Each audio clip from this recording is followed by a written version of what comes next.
இந்த அம்பேத்கர் பற்றிய புத்தக வெளியீட்டு விழாவினுடைய தொடர்ச்சியாக இது 2வது காணொளி. இதில் நம்ம எதை பற்றி பேச போகிறோம்னா, அதில் நடிகர் விஜயும் ஆதவ அர்ஜுனாவும் 2 பேருமே பேசின பேச்சுங்கிறது முக்கியமாக திமுகவை டார்கெட் பண்ணி தான் பேசினாங்க. அது அம்பேத்கர் விழாவாக இருந்தாலும் அதை பற்றி அதிகமாக பேசுகிறத விட்டுட்டு, இந்த திமுக ஆட்சியை 2026 வருஷத்தில் அகற்றப்பட வேண்டும் அப்படிங்கிற அந்த கருத்தை முன்வைத்தே அவங்களுடைய அந்த பேச்சு இருந்ததுங்கிறத பார்க்குறோம்.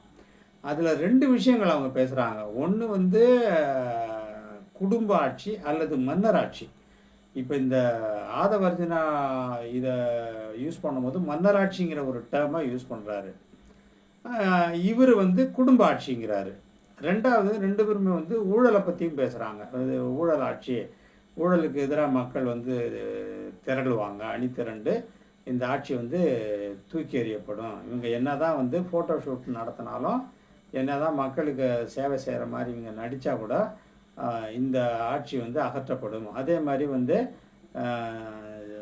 ஜாதி தலித்துகளுக்கு எதிரான நிறைய பிரச்சனைகளுக்கு இருக்குது. பெண்களுக்கு எதிரான பிரச்சனைகள்லாம் நடந்துக்கிட்டு இருக்குது. இப்போ வேங்கவையெல்லாம் இருக்குது. இதுக்கெல்லாமே நடவடிக்கை எடுக்கிறத விட்டுட்டு இவங்க ஃபோட்டோ ஷூட் மட்டும் தான் பண்ணிக்கிட்டு இருக்காங்க. அதனால் இவங்க ஃபோட்டோ ஷூட் ரொம்ப நாள் நிலைக்காது. அது 2026 தூக்கி எறியப்படும் அப்படிங்கிற மாதிரியான கருத்து பொருள்படி தான் இவங்க 2 பேருடைய பேச்சுமே டீகோட் பண்ணிங்கன்னா அதுலேருந்து தெரியுது.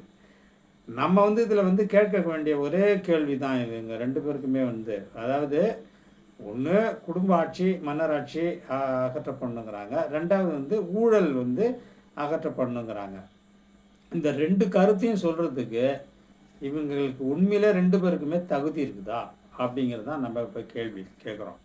முதல்ல மன்னராட்சி எடுத்துக்குவோம். இது உண்மையிலே மன்னராட்சியா?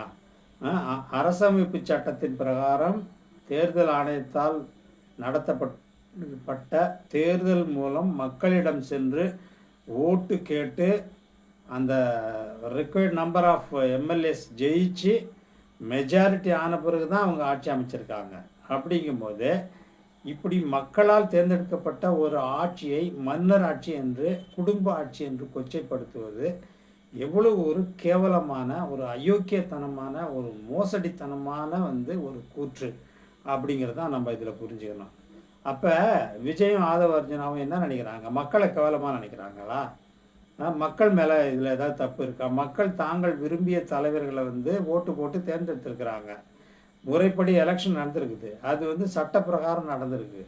அது இந்திய அரசின் சட்டத்துக்கு ஏற்ற வகையில் தான் நடந்திருக்கு. அது பிரகாரம் தான் அவங்க பதவி ஏற்றிருக்காங்க. இப்படி மக்களால் தேர்ந்தெடுக்கப்பட்ட ஒரு ஜனநாயகத்தினுடைய ஒரு கூறாக இருக்கக்கூடிய இந்த ஆட்சியாளர்களை மன்னர் ஆட்சி என்பதும் குடும்ப ஆட்சி என்பதும் வாரிசு ஆட்சி என்பதும் ரொம்ப பச்சைத்தனமான, ரொம்ப கேவலமான ஒரு ஒரு கூற்று.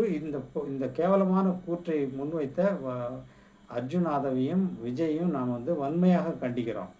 இதுலேருந்து என்ன தெரியுதுன்னா, இவங்க மக்கள் சக்தியை புரிஞ்சிக்க மாட்டேங்கிறாங்க. மக்களுடைய ஆதரவு யாருக்கு இருக்குங்கிறத புரிஞ்சிக்க மாட்டேங்கிறாங்க. இவங்களுக்கு இந்த வகையில் இவங்களுக்கு ஒரு சந்தேகமோ இல்லை இவங்களுக்கு இதில் ஒரு நம்பிக்கை இல்லைன்னா இவங்க போய் எலெக்ஷனில் நிற்கட்டுமே.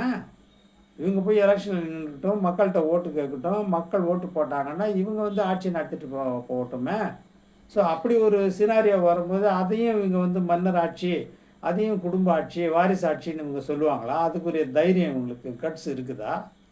நம்ம அதை தான் இந்த வகையில் கேட்க விரும்புகிறோம். ஸோ இவங்க மக்களுடைய இந்த செல்வாக்கை, மக்கள் இந்த ஆட்சியாளர்கள் மீது வைத்திருக்கிற நம்பிக்கையை கொச்சைப்படுத்துவதற்கு நாம் அனுமதிக்கவே முடியாது. இது ஒரு சிறுபிள்ளைத்தனமான ஒரு ஆர்கியூமெண்ட்டு. அதே மாதிரி ஒரு அரசியல் புரிதலற்ற, ஒரு ஜனநாயக தத்துவங்களை பற்றிய எந்த அறமும் இல்லாத, எந்த அறிவும் இல்லாத, எந்த ஒரு புரிதலும் இல்லாத ஒரு ஆசாமியினுடைய ஒரு கருத்தாக தான் நம்ம இந்த கருத்தை முன்வைக்க வேண்டியதாக இருக்குது. இது இவர் சினிமான்னு நினச்சிக்கிட்டு டைலாக் பேசுகிறாருன்னு நினைக்கிறேன். அதேமாதிரி ஆதவ அர்ஜுனும் எங்கேயோ அவருடைய நிறுவனத்தில் 4 பேர்கிட்ட பேசுகிற மாதிரி பேசுகிறாருன்னு நினைக்கிறேன். ஸோ இந்த 2 பேருடைய இந்த கூற்றை நம்ம வன்மையாக கண்டிக்கிறோம். 2வது ஊழல். ஊழலை பற்றி பேசுகிறதுக்கு இவங்க 2 பேருக்குமே அருகதையே கிடையாது. ஏன் அருகதை கிடையாதுங்கிறேன்னா, இப்போ வந்து ஆதவ அர்ஜுனாவுடைய மாமனார்லேருந்து இவருடைய கம்பெனி வரையிலும் எல்லாமே வந்து அ இந்த லாட்ரி சீட்டு மூலம் வந்து கோடி கோடியாக மக்களிடம் சுரண்டிய பணத்தை தான் வந்து அவங்க அந்த பிஸ்னஸாக வச்சு நடத்திட்டு இருக்காங்கங்கிறத பார்க்குறோம். அந்த பணத்தில் தான் அவங்க செல்வ செழிப்போடு வாழுறாங்க. அது மட்டும் இல்லை, அவங்க வந்து பாஜகவுக்கு எந்த அளவு வந்து எலக்டோரல் பாண்ட்ஸ் மூலமாக பணம் கொடுத்துருக்காங்கங்கிறது நமக்கு ஏற்கனவே வெளியே வந்துடுச்சு அந்த நியூஸு. அப்படி இருக்கும்போது இவங்க எதுக்கு இவங்க தண்டத்தனமாக பாஜகவுக்கு வந்து தேர்தல் நிதி கொடுக்கணும்? ஸோ இப்போ ஏதோ மடியில் கனம் இருக்கிறதுனால தானே அதை அந்த பயத்தினுடைய வெளிப்பாடாக தானே இவங்க பண்ணுறாங்க. ஸோ பாஜகவுக்கு தேர்தலுக்காக பணம் கொடுக்குறது வந்து ஊழல் இல்லைன்னா வேறு எது ஊழல்? ஸோ ஆக வந்து ஆதவ அர்ஜுனா ஊழலை பற்றி பேசுகிறதுக்கு எந்த விதமான அருகதையும் இல்லாத ஒரு ஆசாமிங்கிறத நம்ம இதுலேருந்து புரிஞ்சுக்கலாம். அதேமாதிரி பார்த்திங்கன்னா இந்த ஒரு விஜயமே வந்து நம்ம பார்க்குறோம்னா நம்ம அவருடைய இதையும் பாருங்களேன். அவர் வரி பிரச்சனையில் எவ்வளோ மாட்டிக்கிட்டாருங்கிறத பார்க்குறோம். இன்கம் டேக்ஸால் நோட்டீஸ் விடப்பட்டு இன்னும் வந்து அந்த அந்த இன்கம் டேக்ஸ் கேஸ் இன்னும் நடந்துகிட்டு இருக்குது அப்படிங்கிறத பார்க்குறோம். அப்புறம் ஒரு தடவை ஒரு காரை இம்போர்ட் பண்ணார். காரை இம்போர்ட் பண்ணி அதுக்கு சரியான அளவில் வந்து வரி கட்டாமல் அதன் மூலம் வந்து இவர் கோர்ட்டுக்கெல்லாம் போய் மன்னிப்புலாம் கேட்டாருங்கிறத நம்ம பார்க்குறோம். ஆக வந்து ஊழல் அதே மாதிரி இப்போ இவருடைய நடிப்பு மூலம் வருகிற பணத்தும் போது ஊழல் பணம் தானே அது. எல்லாமே வந்து ஒயிட் அண்ட் ஒயிட்லேயே வாங்குறாரு. இவருடைய சம்பளம்லாம் பிளாக்லேயும் வாங்குறாரு தானே. அதை ஒரு ப்ரொடியூசரே சொன்னதை நம்ம பார்த்தோம் தானே. இவர் வந்து கள்ளத்தனமாக பணம் சம்பாதிப்பாராம் சினிமா மூலம், சரியாக வரி கட்ட மாட்டாராம். ஆனால் வந்து திமுகவினுடைய ஊழலை பற்றி இவர் பேசுவாராம். சரி, இப்படி ஊழலை பற்றி இவர் பேசுகிறாருன்னா ஏன் பாஜக பற்றி ஊழலை ஏன் பேச மாட்டேங்கிறாரு? பாஜக வந்து இப்போ ரீசெண்டாக வந்து அதானி விஷயத்தில் வந்து பாஜகனுடைய ஊழல் வெளியே தெரிஞ்சிருக்கு தானே. அதேமாரி ஸ்டேட் இது எலக்டோரல் பாண்ட் சம்பந்தமான ஊழல் வந்து பாஜகவினுடைய ஊழல் எவ்வளோ சந்தி சிரிக்குது. அந்த ஊழலை பற்றி அந்த ஆட்சி அகற்றுறதுக்கு இவர் ஏதாவது வாய திறக்கிறாரா இல்லையா? அதேமாரி பார்த்திங்கன்னா வந்து பாஜகவை வந்து குறிப்பிட மாட்டேங்கிறாப்புல. பிளவுவாத அரசியல்னு சொல்கிறாப்புல வழியா அதை குறிப்பிட்டு பேசுகிறதுக்கு இவருக்கு கட்ஸ் கிடையாது, தைரியம் கிடையாது. ஏன்னா வந்து இவர் ஆட்டு விற்கிறவங்களே பாஜக ஆர்எஸ்எஸ் தானே. அதனால் அவங்கள மட்டும் இவர் அட்டாக் பண்ண மாட்டாராம். ஆனால் வந்து திமுகவை மட்டும் அட்டாக் பண்ணுவாராம். ஆட்சி சரியில்லைம்பாரான், ஊழலும்பாரான், குடும்ப ஆட்சிம்பாரான். ஆனால் வந்து பாஜகவினுடைய எந்த ஒரு விஷயங்களுக்கும் இவர் கருத்து சொல்ல மாட்டாராம். அதேமாதிரி தமிழ்நாட்டில் நடக்கிற நிறைய விஷயங்களுக்கு இவர் என்ன கருத்து சொல்லியிருக்காரு? ஒரு கருத்தும் சொல்கிறது கிடையாது. அப்போ இந்த மாதிரியான கான்ஃபரன்ஸில் ஒரு கருத்தை சொன்னார்.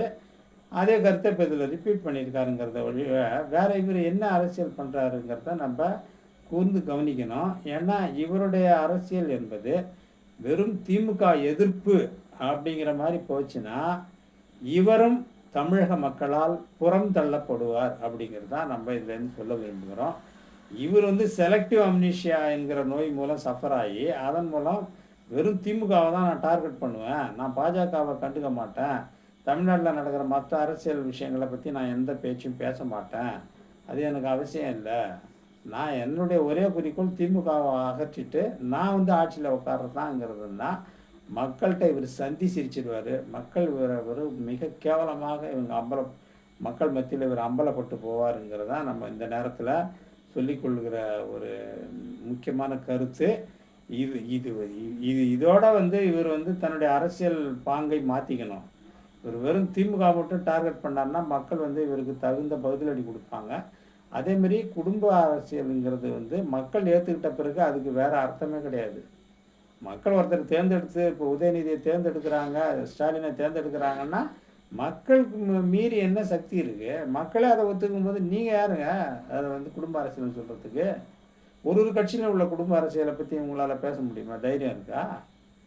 அதேமாரி வந்து அவங்க மக்கள்கிட்ட போய் தானே அவங்க மக்கள் ஆதரவோடு தானே அவங்க ஜெயிச்சு வராங்க. எங்கே வந்து இதில் குடும்ப அரசியல் வருது? எங்கே மன்னராட்சி வருது? டெமோக்ரஸி வந்து பல ஆண்டுகள் ஆகுது, இதில் மன்னராட்சிங்கிறீங்க.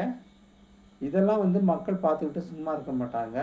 நீங்கள் வந்து கன்ஸ்ட்ரக்டிவான அரசியலை பண்ணுறதுக்கு பாருங்கள். நேர்மையான அரசியல் கட்சி ஒரு விஷயத்துக்காக எதிர்ப்பு தெரிவிச்சிங்கன்னா எல்லா கட்சியும் சமமாக எதிர்ப்பு தெரிவிங்க. அதை விட்டுட்டு நீங்கள் வெறும் திமுக எதிர்ப்பு மட்டும் பண்ணீங்கன்னா தமிழ்நாட்டில் அது எடுபடாது. பிரசாந்த் கிஷோர் சொல்கிற மாதிரி, ஆதவ் அர்ஜுன் சொல்கிற மாதிரி அது வேணால் ஒன்றிய அரசுல மோடி வந்ததுக்கு வேணால் அது யூஸாக இருக்கும், இல்லை மற்ற ஸ்டேட்டில் அது ஒர்க் அவுட் ஆகும். ஆனால் தமிழ்நாட்டில் வந்து நீங்கள் இந்த அரசியல் பண்ணிங்கன்னா பாஜக மாதிரி இன்னொரு சங்கி கட்சியாக தான் நீங்கள் மாறி போவீங்க. உங்களை மக்கள் ஏற்றுக்கொள்ள மாட்டாருங்கிறது தான் நம்ம இந்த நேரத்தில் சொல்லிக்கொள்கிற விஷயமாகும். இன்னொரு அமர்வில் வேறொரு விஷயத்தை பார்ப்போம். நன்றி, வணக்கம்.